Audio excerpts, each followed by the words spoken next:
జయించిన యేసయ్య నీ తోడు చాలు, బలహీనతలో నీ కృప చాలు. జయించిన యేసయ్య నీ తోడు చాలు, బలహీనతలో నీ కృప చాలు. లోకమంత ఒకటై నన్ను వేరు చేసిన, లోకమంత ఒకటై నన్ను వేరు చేసిన అక్షయతను కోరి నీ చెలిమి చాలు, అక్షయతను కోరి నీ చెలిమి చాలు. నీ తోడు చాలయ్యా, నాకు నీ కృప చాలయ్యా, నీ తోడు చాలయ్యా, నాకు నీ కృప చాలయ్యా. జయించిన యేసయ్య నీ తోడు చాలు, బలహీనతలో నీ కృప చాలు.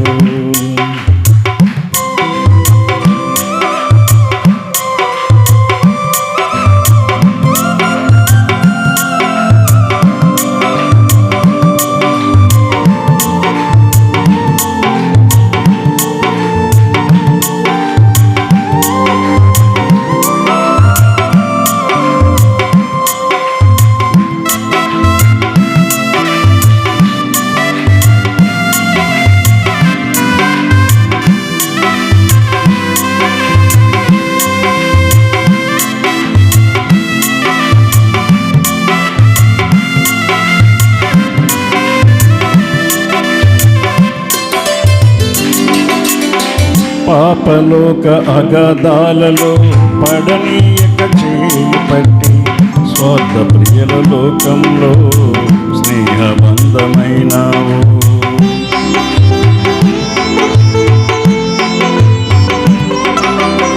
పాపలోక అగాధాలలో పడనీయక చేపట్టి, స్వార్థ ప్రియుల లోకంలో స్నేహబంధమైనావు. ప్రేమ చూపే ప్రాణేశ్వరుడా నిన్ను మరువలేను, నీ తోడు లేకుండా నేను బ్రతుకలేను. ప్రేమ చూపే ప్రాణేశ్వరుడా నిన్ను మరువలేను, నీ తోడు లేకుండా నేను బ్రతుకలేను. జయించిన యేసయ్య నీ తోడు చాలు, బలహీనతలో నీ కృప చాలు.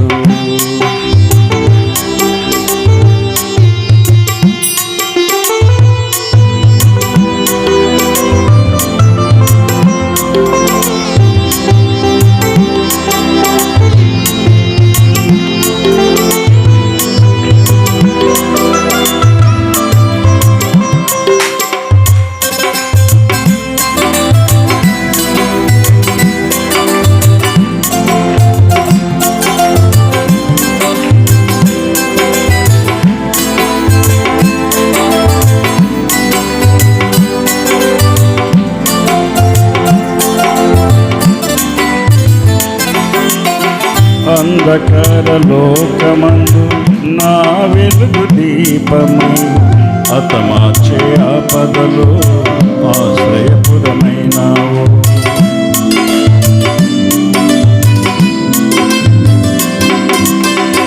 అంధకార లోకమందు నా వెలుగు దీపమై, హతమార్చే ఆపదలో ఆశ్రయపురమైనావు.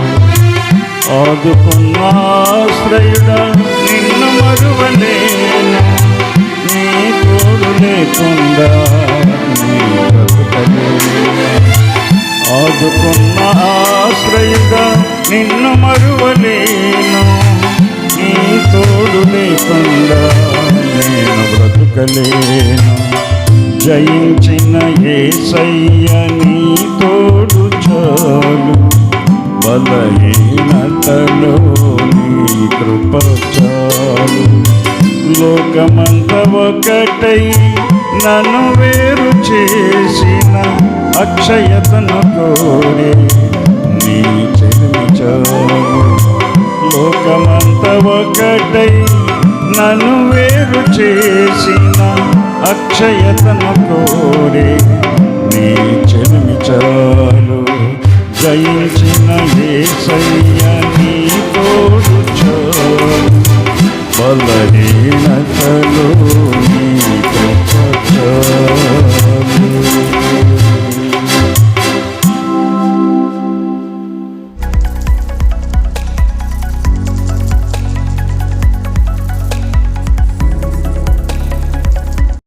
దేవునికి మహిమ కలుగునుగాక. ఆమేన్. యోహాను రాసిన సువార్త పాఠం 8వ అధ్యాయం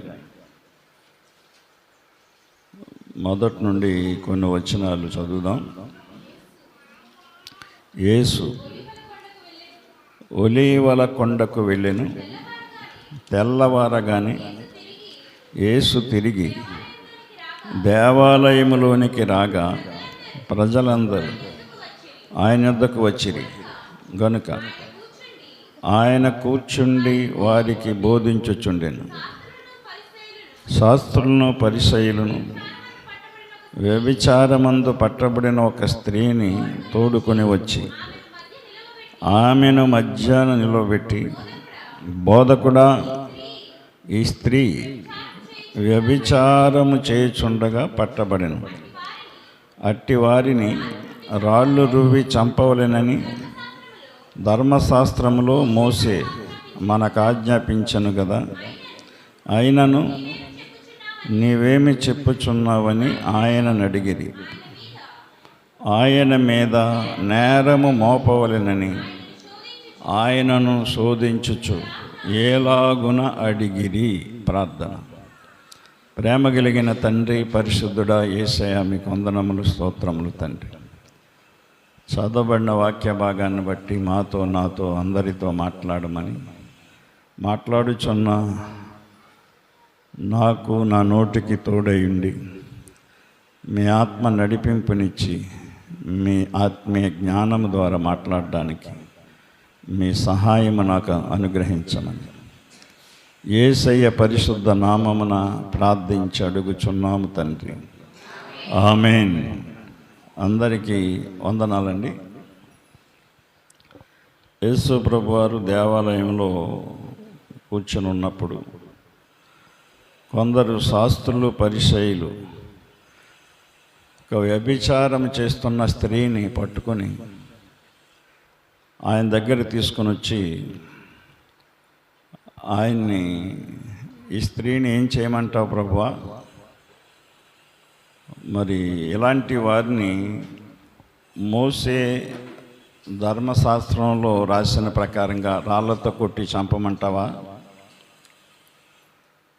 అని ఆయన అడిగారు. ఆ స్త్రీని పట్టుకొని వచ్చింది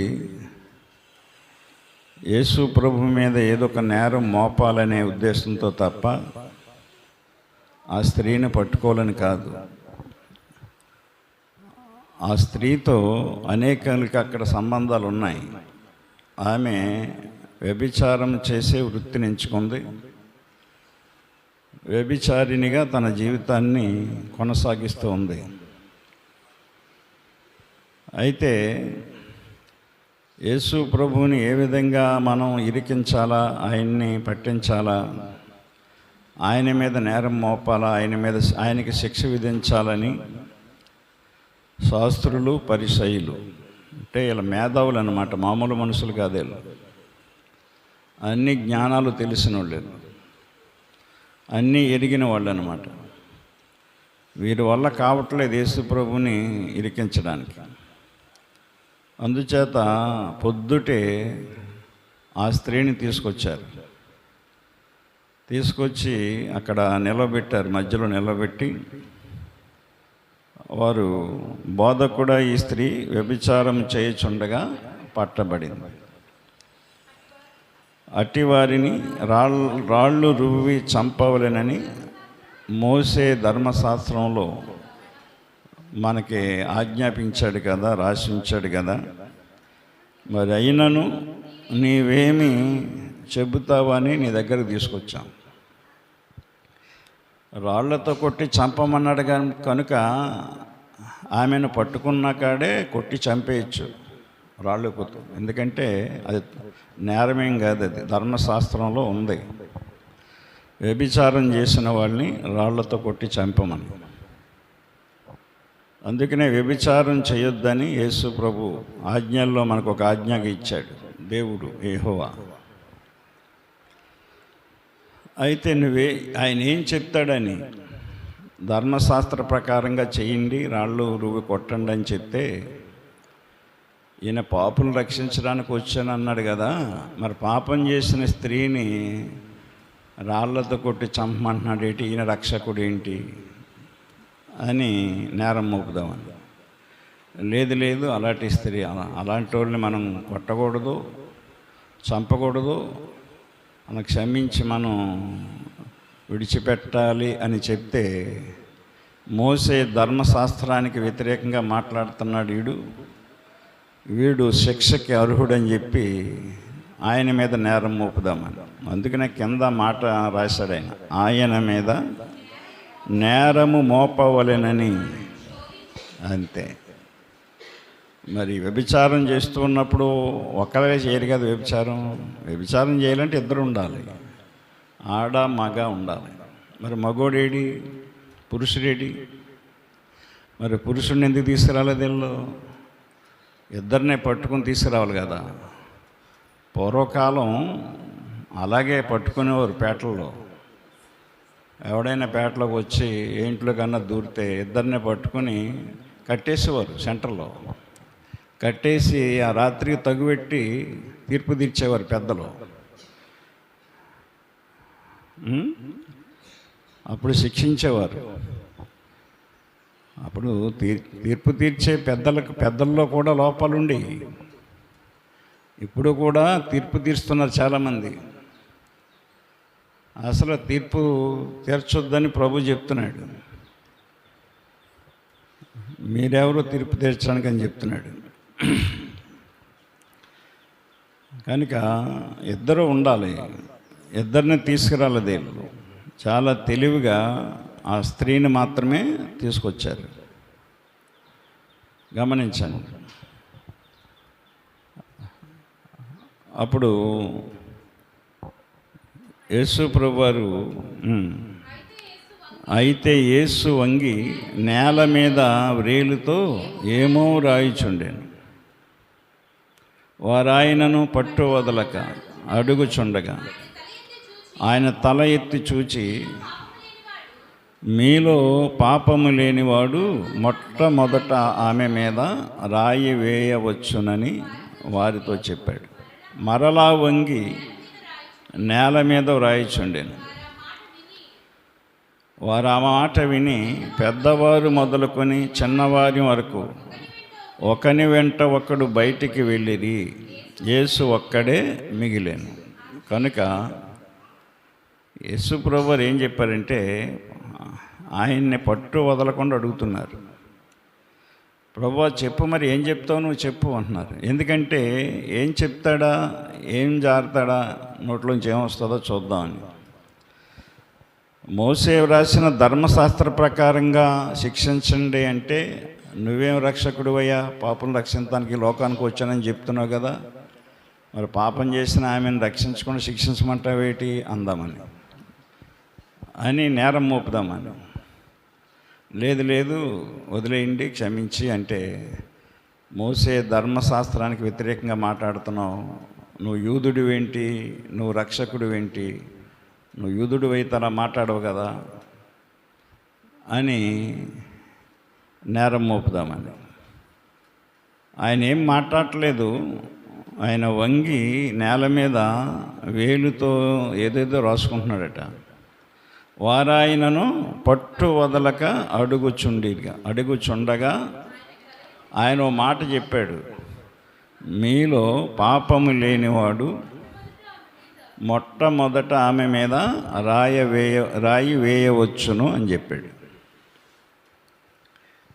అని మళ్ళా ఆయన వంగి నేల మీద రాస్తున్నాడు. ఆయన నేల మీద రాస్తున్నవి ఏంటంటే, ఆ పరిసయ్యుల యొక్క భాగవతం అంతా రాస్తున్నాడు ఆయన. అది వాళ్ళ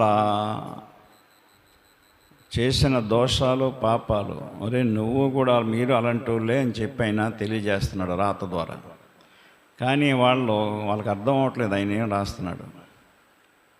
కనుక మీలో పాపము లేనివాడు మొట్టమొదట రాయి వేయింది అన్నాడు ఆయన. అనగానే వాళ్ళందరికీ కూడా వారికి మనస్సాక్షి గద్దించింది. పాపము లేనివాడు అని అన్నాడు ఆయన. వెంటనే వాళ్ళ పాపాలన్నీ కూడా వాళ్ళ మనస్సులోకి గుర్తొచ్చాయి. చాలామంది చేసిన పాపాలు మర్చిపోతూ ఉంటారు. అప్పుడప్పుడు ఎప్పుడో గుర్తొస్తూ ఉంటాయి వాళ్ళకి సందర్భానుసారంగా.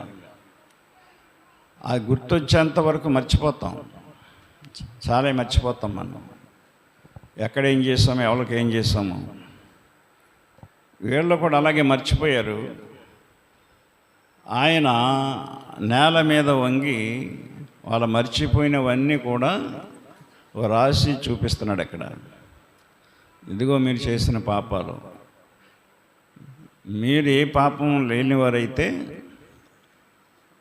ఆమె మీద మొట్టమొదటి రాయి వేయండి అనగానే వాళ్ళకి ఆ పాపాలన్నీ కూడా గుర్తుకొచ్చాయి. వాళ్ళ మనస్సాక్షి ఒక్కసారి మేల్కొంది. ప్రతి ఒక్కరిలో కూడా మనస్సాక్షి అనేది ఒకటి ఉంటుందండి. వాడు ఎంత తప్పుడు మనిషి అయినా మంచి మనిషి అయినా మనస్సాక్షి లేకుండా మనిషి ఎప్పుడు బతకలేడు. ఎవరో సాక్ష్యం చెప్పకపోయినా పర్లేదు, మన గురించి మనము నేరము చేశాము, తప్పు చేశామని మన మనసే మనకు చెప్తూ ఉంటుంది. ఇది ప్రతి ఒక్కరు కూడా మనస్సాక్షిని గుర్తించాలి. అర్థమైందా? ఆ మనస్సాక్షి లేకపోతేనే మనిషి పశువులాగా ప్రవర్తిస్తాడు. కొంతమందికి ఆ మనస్సాక్షి మేల్కొనదు. కనుక ఆయన ఆ రాళ్ళు వేసి చంపమంటే ఈయన పాపులను రక్షించడానికి వచ్చిన రక్షకుడు అని చెప్తున్నాడు కదా. ఈయన ఏం రక్షకుడు అని నేరం మోపుదామని. రాళ్ళు వేయవద్దని అంటే అది మోసే ధర్మశాస్త్రానికి వ్యతిరేకంగా మాట్లాడుతున్నాడని చెప్పి ప్రజలను రెచ్చగొడదామని ప్లాన్ వేసుకుని ఒక ఆడదాన్ని పట్టుకుని వచ్చారు. ఆమె చాలా కాలం నుంచి ఉంటుంది అక్కడ. ఆమె చేసే వృత్తే అది. వ్యభిచారం చేసుకుని బతుకుతుంది. కొంతమంది వ్యభిచారులు ఉంటారు, వాళ్ళ వృత్తి అది. వాళ్ళకది మామూలే. కానీ అందరూ కలిగి ఉన్నవాళ్ళు, అన్నీ కలిగి ఉన్నవాళ్ళు అలాంటి వృత్తిని ఎంచుకోకూడదు.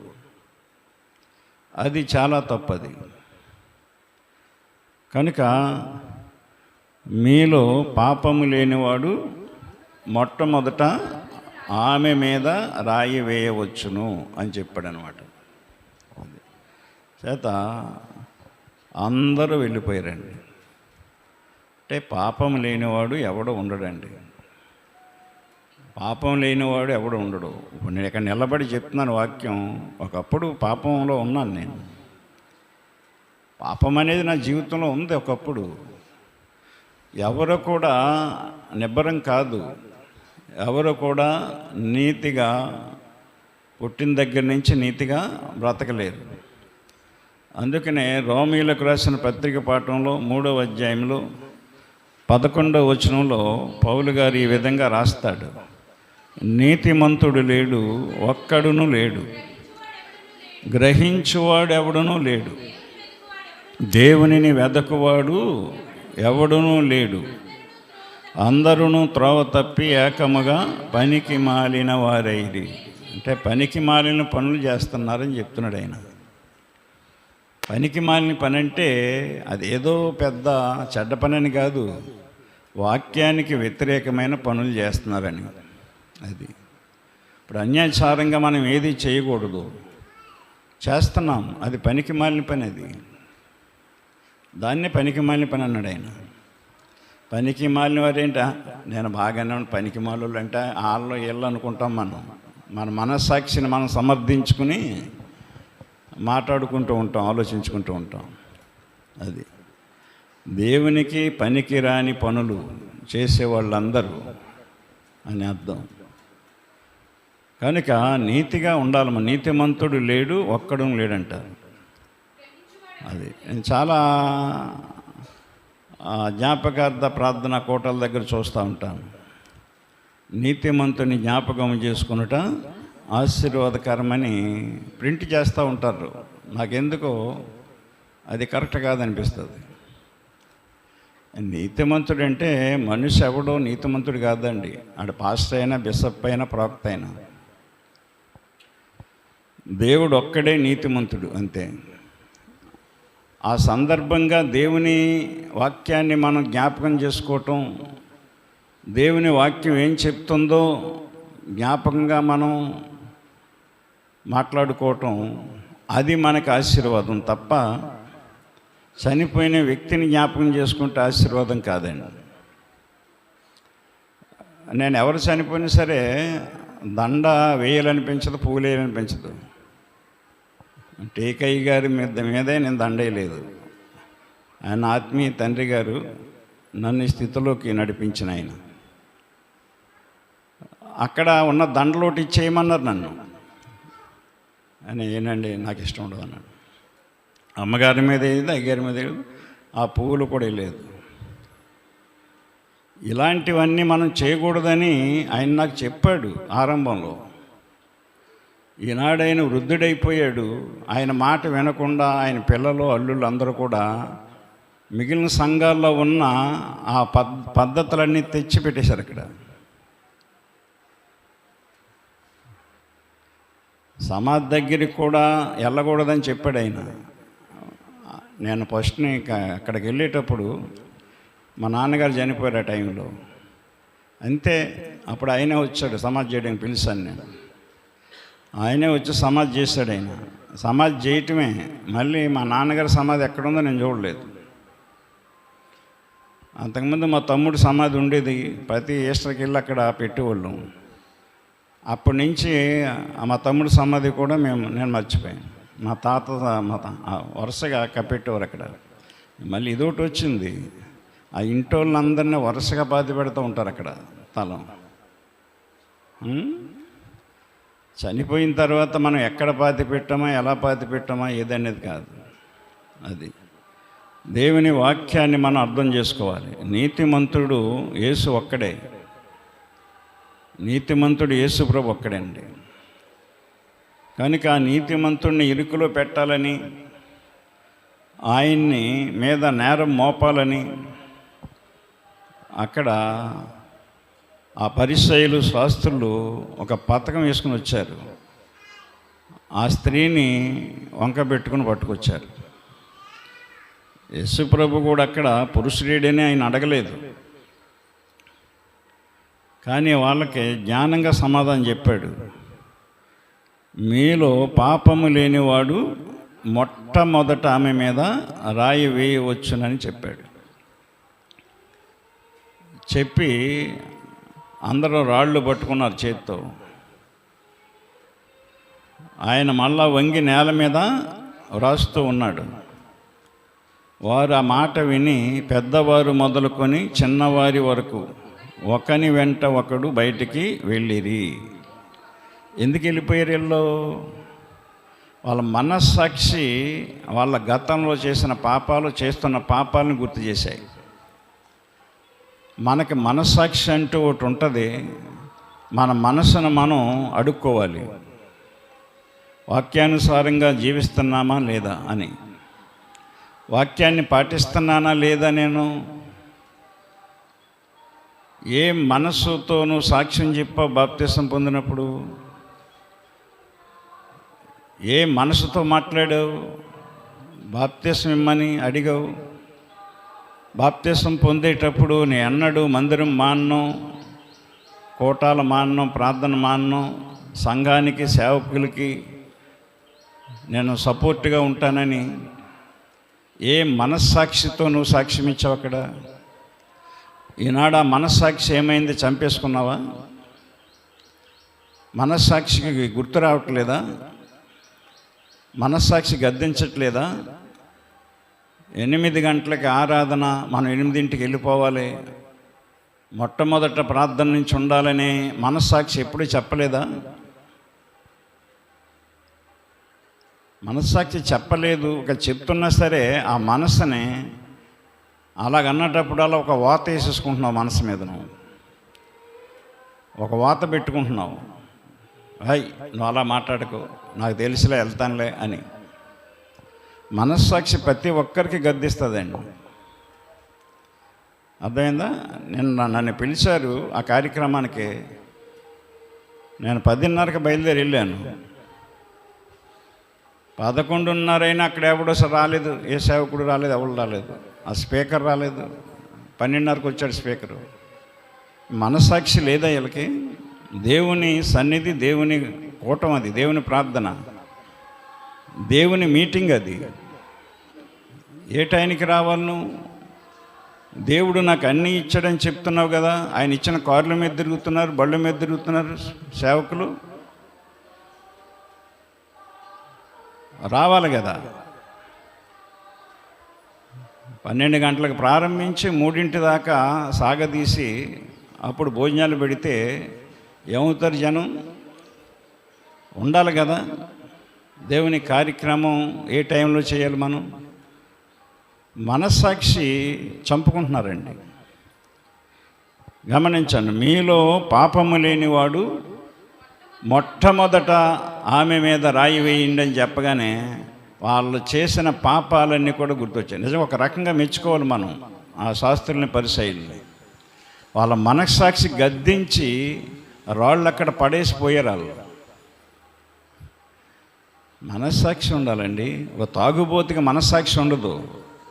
ఈ డబ్బులు పెట్టి నేను తాగేస్తే నా భార్య ఏం తింటారు, నా పిల్లలు ఏం తింటారు, వాళ్ళు మలమల మాడిపోతారు కదనే జ్ఞానము, మనస్సాక్షి వాడికి రాదు. మనస్సాక్షి లేని జీవితాలు. అలా మనస్సాక్షి గద్దించింది. వారా మాట విని అందరూ, పెద్దవారు మొదలుకొని చిన్నవారి వరకు, చిన్నోళ్ళు వచ్చేసారట. చిన్నోళ్ళు వచ్చేసారండి. గమనించండి, పెద్దవారు మొదలుకొని చిన్నవారి వరకు అందరి మనస్సాక్ష్యాలు కూడా వాళ్ళకి సాక్ష్యం ఇచ్చాయి. నువ్వు పలానా పాపం చేశావు, నువ్వు పాపం చేస్తూనే ఉన్నావు అని. అదే మనిషితో పాపం చేసిన వాళ్ళు కూడా అక్కడ ఉన్నారు. వాళ్ళు కూడా ఏమెరగినట్టు వచ్చేసారు. గమనించండి, మన క్రియలు మంచివో చెడ్డవో ఎవరు చెప్పనక్కర్లేదు, నీలో ఉన్న నీ మనస్సాక్షి చెప్తుందండి. దేవుని వాక్యాన్ని విని మారు మనసు పొందే సమయంలో పాపం చేయవలసిన సమయాలు నాకు ఎదురైనప్పుడు నా మనస్సాక్షితో నేను గద్దించబడి నేను కంట్రోల్ అయ్యాను. ఎందుకంటే నేను చేసే పనులటిది. అక్కడ బోలు మంది స్త్రీలు ఉంటారు ఆ బ్యారేజీల దగ్గర. అర్థమైందా? చాలాసార్లు అండి మనస్సాక్షి అనేది మనల్ని గద్దించినప్పుడు మనస్సాక్షి కట్టుబడాలి. మనం ఏ మనిషి చెప్పినా నువ్వు వినకపోయినా పర్లేదు, నీలో ఉన్న నీ మనస్సాక్షి నిన్ను గద్దించినప్పుడు నువ్వు ఆ మనస్సాక్షికి నువ్వు లోబడకపోతే నీ జీవితం, నీ బతుకు ఎలా బాగుపడుతుంది? మన బతుకులు ఎలా బాగుపడతాయి?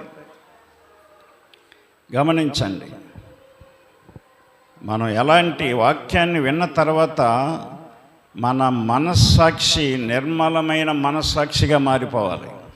అది నీ మనస్సాక్షి గలిబిలిగా ఉంటుంది వాక్యం లేనప్పుడు, దేవుని ప్రార్థన శక్తి లేనప్పుడు. వాక్యాన్ని ఎందుకు వినాలంటే మనం నీ మనస్సాక్షిని నీవు నిబ్బరం చేసుకోవాలి. ముందు ఎవరు ఎన్నో చెప్తారు వచ్చి, అది చేయమని ఇది చేయమని. నా స్నేహితులు అలాగే చెప్పేవారు, నాకు రారా పర్లేదనేవారు. సినిమాలకి మానుకున్నాను, అదే నేను రాను రా అని చెప్పాను. అప్పుడు బ్యారేజీ పనులకి వెళ్ళాను, దూరాలు, ఇక్కడే కాదు. సింగూరు వెళ్ళాను, ఆదిలాబాద్ వెళ్ళాను, ఖమ్మం బ్యారేజీకి వెళ్ళాం, శ్రీరామ్ సాగర్ ప్రాజెక్టు బ్యారేజీ పోచంపాడు, ఎన్నో తిరిగాను నేను. ఒరిస్సా కటక్ బ్యారేజీ, మహానది బ్యారేజీ డ్యామ్, ఏలేశ్వరం డ్యామ్. ఏలేశ్వరంలో చాలామంది ఎక్కువ వచ్చేవారు ఆడవాళ్ళు, అంతటా ఆ సైడ్ వాళ్ళందరూ. అక్కడ సినిమాలకి వెళ్దాం రమ్మనేవారు, వెళ్ళేవాడిని కాదు నేను. నా మనస్సాక్షి వద్దు అని చెప్పేది.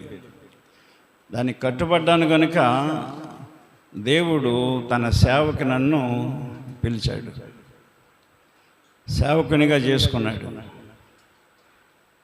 వాక్యాన్ని విన్నప్పుడు మన మనస్సాక్షిని నిర్మలమైన మనస్సాక్షిగా మారాలి.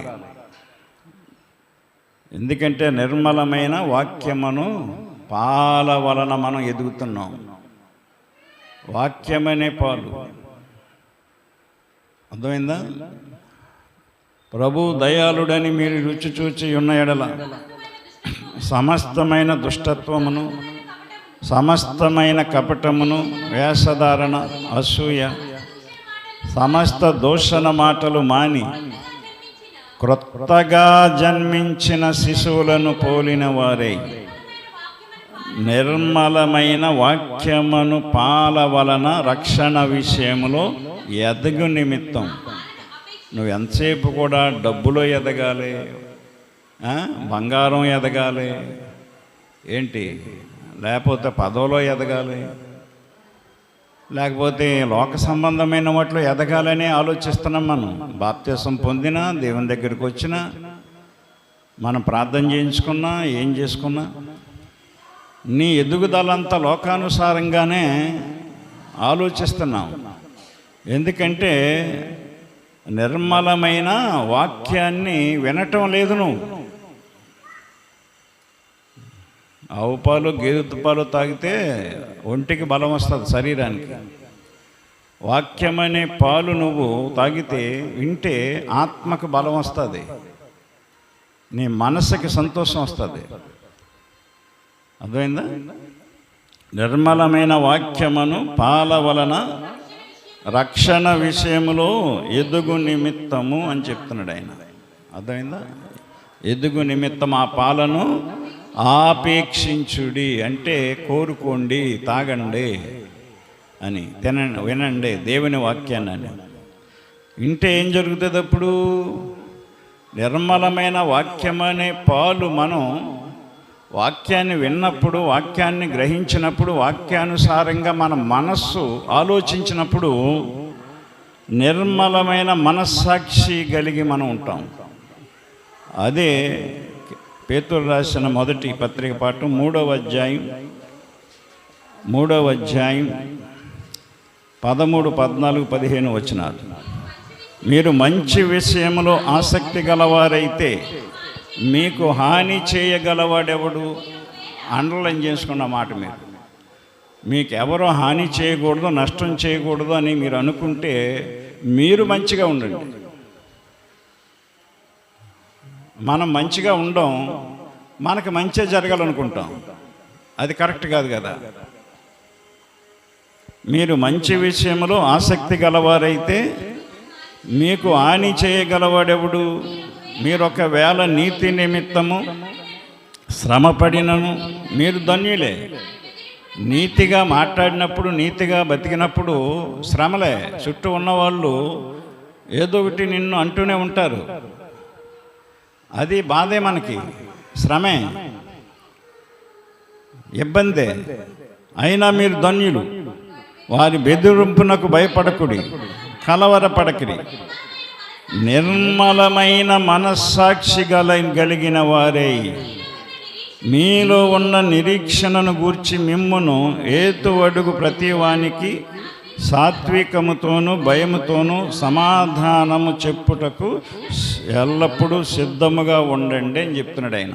నిర్మలమైన మనస్సాక్షి కలిగిన వారు ఎప్పుడు ధైర్యంగా ఉంటారు, భయం కలిగి ఉండరు. దేనికైనా ఆన్సర్, జవాబు చెప్పడానికి తెలివిగా ఉంటారు. నిర్మలమైన మనస్సాక్షి కలిగి ఉండాలి మనం.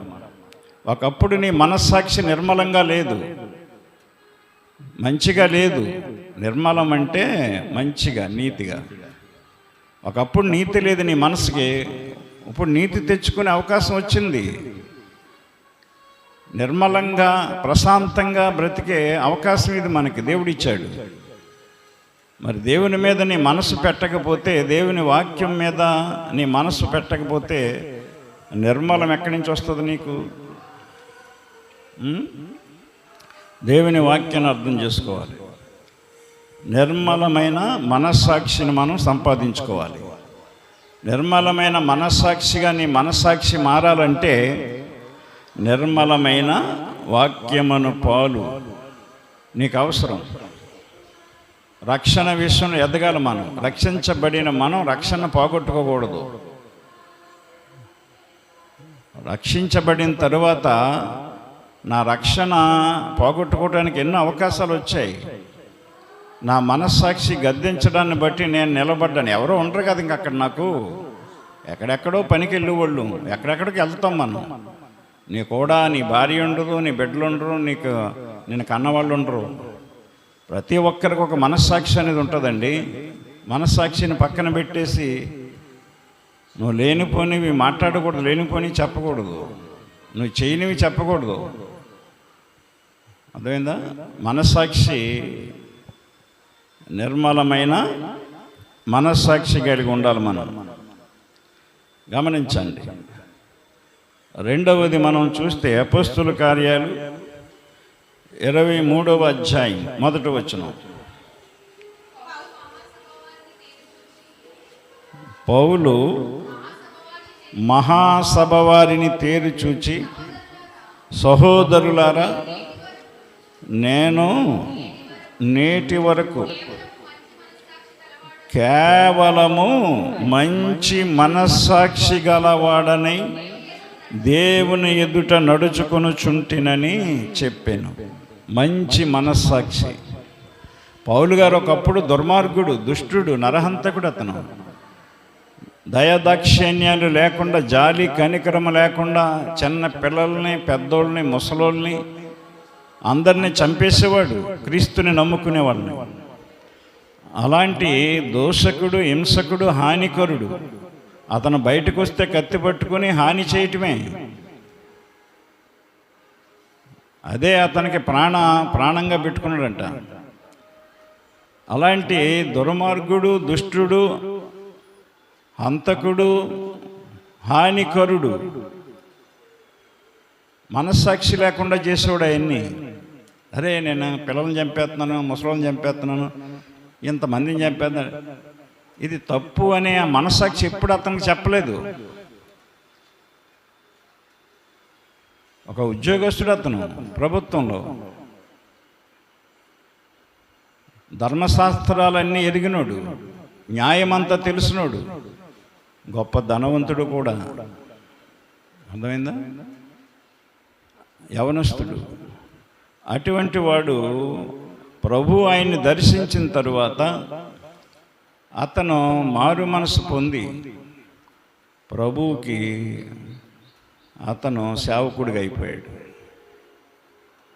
ఏ ప్రభువుని నమ్ముకున్న వాళ్ళని శిక్షించాడు, అదే ప్రభు సాక్షిగా బ్రతికే మనస్సాక్షి సంపాదించుకున్నాడు. బ్రతుకుట క్రీస్తే, చావైతే లాభం. నా మట్టుకైతే బ్రతుకుట క్రీస్తే, చావైతే లాభం. నేను ఈ లోకాన్ని విడిచి ఈ లోకంలో చనిపోయి నా ప్రభుతో ఉండటం నాకు ఇష్టం అన్నాడు. అయిపోయిందా?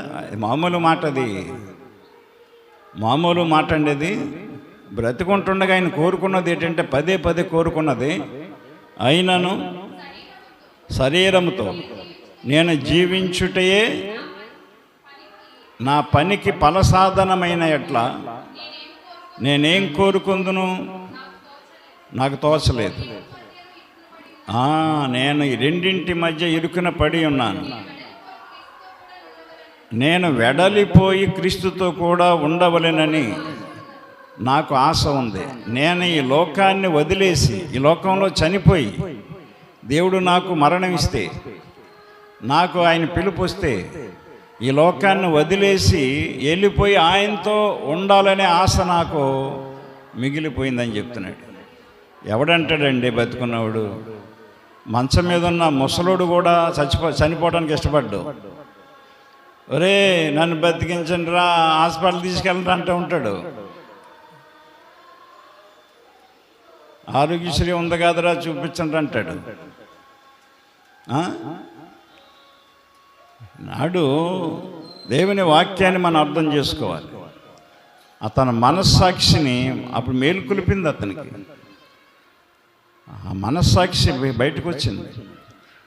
అతని మనస్సాక్షి ఎలా ఉందని చెప్తున్నాడు? మంచి మనస్సాక్షి గలవాడని దేవుని ఎదుట నడుచుకుంటునని చెప్పాడు. మనం చెప్పగలమా? మీలో చెప్పే ధైర్యం ఉందా ఎవరికన్నా? అలాంటి కమిట్మెంట్ ఉందా? నేను అదే అనుకుంటాను ఇప్పుడు. ప్రభువా, బ్రతుకుట నీ కొరకే, చావైతే నాకు మేలు అంటాను. ప్రార్థన చేసుకున్నప్పుడు చివరి మాట ఇప్పుడు నేను వ్యక్తిగత ప్రార్థనలో, నా పిల్లల కోసం నేను బతకక్కర్లేదు, నా భార్య కోసం బ్రతిక అవసరం నాకు లేదు. నేను బ్రతికితే నీ కొరకే, నీ సేవ కొరకే, చావైతే నాకు మేలు అని నేను ఎప్పుడు ప్రార్థనలో చివరి అది నేను చేసుకుంటాను. నిజంగా కూడా నాకు లోకం మీద ఆశ లేదండి.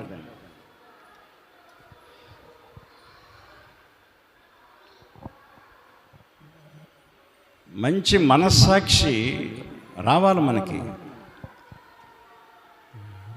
ఏమన్నా లేకపోయినా మంచిగా బతకాలి అనే ఆలోచన మనకు రావాలండి. వాక్యాన్ని విని గ్రహిస్తే వస్తుందండి. నేను వాక్యం విన్నంతసేపు నాకు దేవుని వాక్యం అర్థం కాలేదు, దేవుడు గొప్పతనం అర్థం కాలేదు. నాకు వాక్యం విన్న తర్వాతే నాలో నాకు మార్పు వచ్చింది. నా అంతటి నాకు మార్పు వచ్చింది తప్ప ఒకరు మార్చలేదు నన్ను. ఇప్పుడు కూడా వాక్యమై ఉన్న దేవుడే మనల్ని మార్చాలి. ఆయన మనలోకి వస్తే మనల్ని మారుతాడు. ఆయన మన హృదయంలో ఉన్న చెడ్డ వాటిని మనం బయటికి పంపించి బైబిల్లో ఉన్న ఈ మంచి మాటలు మన హృదయంలోకి మనం ఎక్కించుకుంటే ఆటోమేటిక్గా మార్పు వచ్చేద్దండి.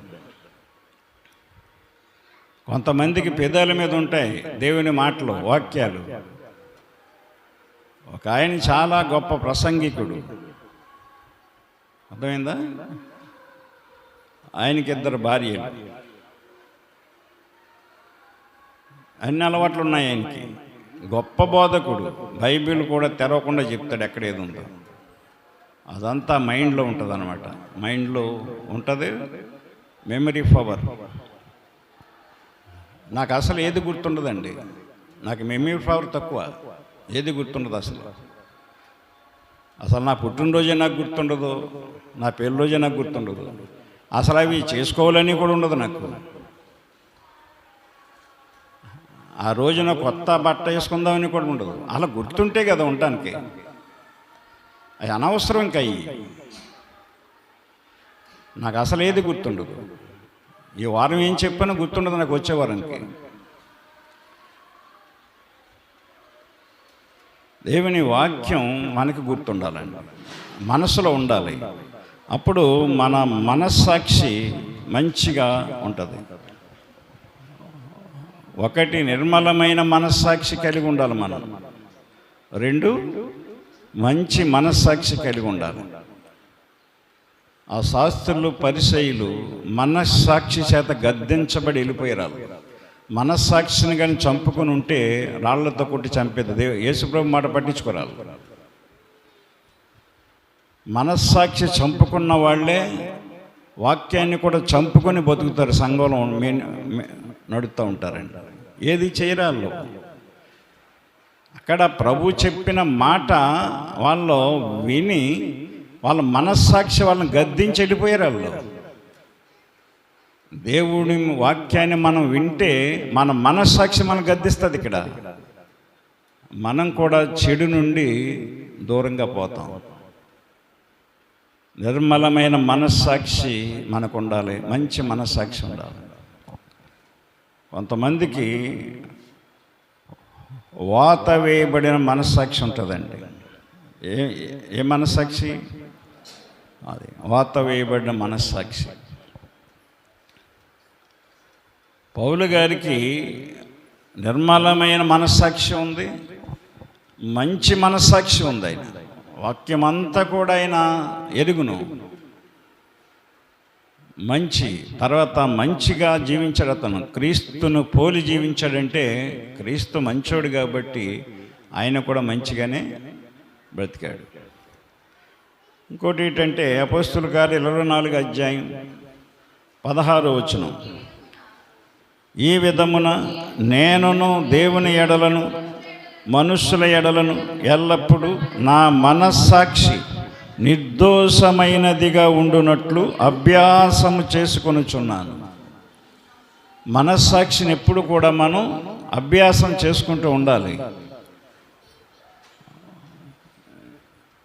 నిర్దోషమైనదిగా ఉండాలి, దోషము ఉండకూడదు. దోషము ఉంటే మనస్సాక్షి దోషారోపణ చేస్తుంది. నిర్దోషమైన మనస్సాక్షిగా ఉండడానికి అభ్యాసం చేసుకుంటూ ఉన్నాడంట ఆయన పౌలు గారు. ఎంత చక్కటి మాట అండి ఆయన, ఎంత చక్కగా చెప్పాడా మాటలు. ఈ మాటలు ఇంకా ఏ బోధకులు ఎక్కడ మనస్సాక్షి గురించి మాట్లాడలేదండి, పౌలు తప్ప. ఒకటి నిర్మలమైన మనస్సాక్షి, 2 మంచి మనస్సాక్షి, 3 నిర్దోషమైన మనస్సాక్షి కలిగి మనం జీవించాలి. తిమోతికి రాసిన మొదటి పత్రిక పాఠం 4వ అధ్యాయం మొదట 3 వచనాలు చదువుదాం. అయితే కడవరి దినములలో కొందరు అబద్ధికుల వేషధారణ వలన మోసపరచు ఆత్మల యందును దయ్యముల బోధ యందును లక్ష్యముంచి, అప్పుడు జరిగే బోధలన్నీ అయ్యే మనుషుల్ని మభ్యపెట్టడం, మాయ చేయటం, అలా జరిగిపోద్ది, ఇలా జరిగిపోద్ది, అలాగా పడగొట్టేయటం, లేపేయటం. ఏంటి దయ్యముల బోధ అండి, యేసుప్రభు చేసిన బోధ కాదు కదా. ఆయన ఎక్కడా కూడా నూనె అమ్మలేదు, నీళ్ళు అమ్మలేదు, గడ్డి అమ్మలేదు. ఈనాడు గడ్డి అమ్మేస్తున్నారు, నీళ్ళు అమ్మేస్తున్నారు, నూనె అమ్మేస్తున్నారు. దయ్యముల బోధ ఇది. అబద్ధికుల వేషధారణ వలన మోసపరచు ఆత్మయందును దయ్యముల బోధ యందును. మా దగ్గరకు వచ్చి అలా జరిగిపోద్ది, మా ప్రార్థన మీరు చేయించుకుంటే ఎలాగైపోద్ది. అది మెయిన్ అది కాదండి. మారాలండి మనిషి, చెడుతనాన్ని విడిచిపెట్టుకొని మారు మనసు పొందాలి. ఆ బోధ కావాలి. ఇప్పుడు ఆ బోధ లేదు, ఎక్కడికో పోయింది. ఇప్పుడు అన్నీ కూడా స్వస్థతశాలలో కిలకిలాడడానికి కారణం ఏంటి? వాళ్ళకున్న తెగుళ్ళు, రోగాలు, వాళ్ళకి అవసరాల కోసం అక్కడ బరిలెత్తుతున్నారు వీళ్ళందరూ. నువ్వు మారు మనసు పొందితే అన్నీ నీ కాళ్ళ దగ్గరికి వస్తాయి. అర్థమైందా? నాకు అయ్యగారు అదే చెప్పాడు, మీరు పూర్తిగా మారు మనసు పొంది దేవుని వాక్యాన్ని నమ్మండి, వాక్యాన్ని ప్రకటించండి అన్నాడు ఆయన. మీ కాళ్ళ దగ్గరికి అన్నీ వస్తాయని చెప్పాడు. ఎస్, అవునండి. మనం ఎవరి కాళ్ళ దగ్గరికి తిరగక్కర్లేదండి. నాడు చాలామంది దేవుని సేవకులు తిరుగుతూనే ఉంటారు లేచిన కాడి నుంచి. ఎక్కడే మీటింగ్ ఉంది, ఎక్కడే సభ ఉంది, ఎక్కడ ఏమిస్తారు, ఏంటి. ఆ టైంలో ఇస్తారు, వాళ్ళు పోతారు. నీ జీవితకాలం నీకు ఇచ్చే దేవుడు ఇవ్వటం మానేస్తాడు నీకు. ఇంకా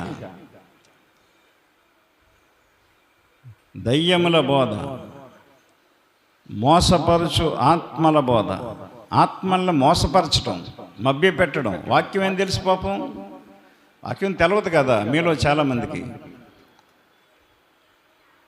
వాక్యం తెలవనప్పుడు మేము ఏది చెప్తే అదే నమ్మేస్తారు మీరు. మేము నిజం చెప్పామనుకోండి, అదే నిజం అనుకుంటారు. మేము అబద్ధాన్ని ఇదే వాక్యం అని చెప్తే అదే అనుకుంటారు అంతే. మోసపరచు ఆత్మల యందును దయ్యముల బోధ యందును లక్ష్యముంచి విశ్వాస భ్రష్టులగుదురని ఆత్మ తేటగా చెప్పుచున్నాడు. ఆ అబద్ధికులు వాత వేయబడిన మనస్సాక్షి గలవారై. అర్థమైందా? చాలమ్మా. అది మనస్సాక్షి లేని బోధకులేళ్ళు. వాత వేయబడిన మనస్సాక్షి. మనం ఎలా చెప్తే మనం బాగుపడతాం. మన దగ్గరికి పొలోమని వస్తారు, పొలోమని కానుకలు ఇస్తారు, సందాలు ఇస్తారు. వాత వేయబడిన మనస్సాక్షి, వాత వేయబడిన మనస్సాక్షి. మనం చెప్పేది తప్పు, మనం చెప్పేది అబద్ధం, మనం చెప్పేది మోసం అని తెలిసినా సరే మనస్సాక్షికి వాత వేసేస్తారు వాళ్ళు. అర్థమైందా? ఒక నక్కంట పులిని చూసి రోజు ఏడ్చేదంట. పులికి చక్కగా చారలు ఉన్నాయి, అందంగా ఉన్నాయి, చక్కగా బాగుంది, చక్కని రంగు ఇవన్నీ చెప్పేసి అని రోజు ఏడ్చేదంట పులిని చూసి. పులి వెనకాల తిరుగుతూ పులి చంపిన దాన్ని పులి తినేసి వెళ్ళిపోయిన తర్వాత తింటూ ఉండేదట. నేను కూడా పుల్లేగా అయిపోతే నాకు నేనగా సంపాదించుకోవచ్చు ఆహారం కొట్టేసని. ఒక రోజు దానికి ఆలోచన వచ్చిందంట. అర్థమైందా? అది పుల్లాగా మచ్చలు వేసుకుంటే నువ్వు పులి అయిపోతావని ఒక ఎనం మొక్క కాల్చుకుని వాతలు వేసుకోవటం మొదలెట్టిందంట. ఒళ్ళంతా పులిలాగా వాతలు వేసుకుంటూ మచ్చలు వేసుకుంటూ వచ్చిందంట. చివరికి చచ్చిందంట. ఒళ్ళంతా కాలిపోయింది. ఈనాడు వాత వేయబడిన మనస్సాక్షి గలవారు ఆత్మీయంగా చచ్చిన వారితో సమానం. వాళ్ళ బోధకులైనా విశ్వాసులైనా ఎవరైనా సరే. నీ మనస్సాక్షి నేను గద్దించినప్పుడు నువ్వు మేలుకొనాలి. ఇది తప్పని తెలుసుకోవాలి. తెలుసుకోవాలంటే ఎంతో కొంత వాక్యము నీ హృదయములో ఉండాలి. ఈ ఉదయకాలము దేవుని వాక్యం వింటున్నా నా ప్రియ సహోదరి సహోదరులారా, దేవుని సంగమా, ఏ మనస్సాక్షి కలిగి ఉన్నామో ఆలోచన చేసుకోండి.